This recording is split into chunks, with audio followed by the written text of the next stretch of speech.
De 9 965 km² de la ville de Kinshasa, seuls les tiers de cette superficie est réellement occupée par la population. L'on note donc une très forte concentration des habitants dans ces mêmes lieux, occasionnant par le fait même la saturation.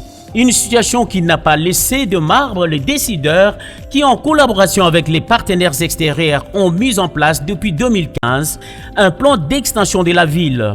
Mais hélas, depuis presque une décennie, ce plan n'a toujours pas été mis en exécution. Pourtant, la capitale fait face à une explosion démographique vertigineuse. Et Thierry Katambouede constate que Kinshasa s'étend sans réglementation en la matière. Kinshasa s'élargit déjà, mais de façon désordonnée. On déplace le problème ou on accumule le problème. Alors, ce projet d'extension de la ville de Kinshasa qui concerne l'Est et l'ouest de la ville a été conçu afin de pouvoir créer un cadre totalement encadré, aménagé d'un nouveau pôle de développement, des nouveaux pôles économiques qui peuvent évidemment être tout à fait porteurs de croissance, comme il a été édité ici. Pourquoi est-ce que l'extension de la ville de Kinshasa aujourd'hui est un aspect important? On l'a suivi aussi dans un des discours tout à l'heure qui parlait justement de l'occupation et de la possibilité de multiplier des villes dans la ville-province de Kinshasa.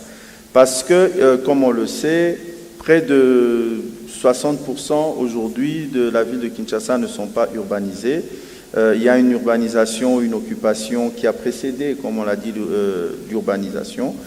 Et alors, à partir de cet instant, avec le projet d'extension de la ville de Kinshasa, où nous avons pris 2 ou 3 pôles principaux sur lesquels il faut commencer afin de ne pas s'éparpiller, ça permet d'offrir un cadre de développement complet qui est pensé dans son entièreté. Il est pensé pas seulement par rapport à l'occupation, mais par rapport aussi à la conception. Nous avons pensé à la conception dès le départ, ça veut dire l'industrialisation, parce que ici tout à l'heure on a parlé des coûts de construction. Je ne pense pas que ce soit juste avec des mesures incitatives au niveau des ministères des Finances que nous pourrons avoir des meilleurs coûts de production, mais c'est en créant une vraie usine du bâtiment.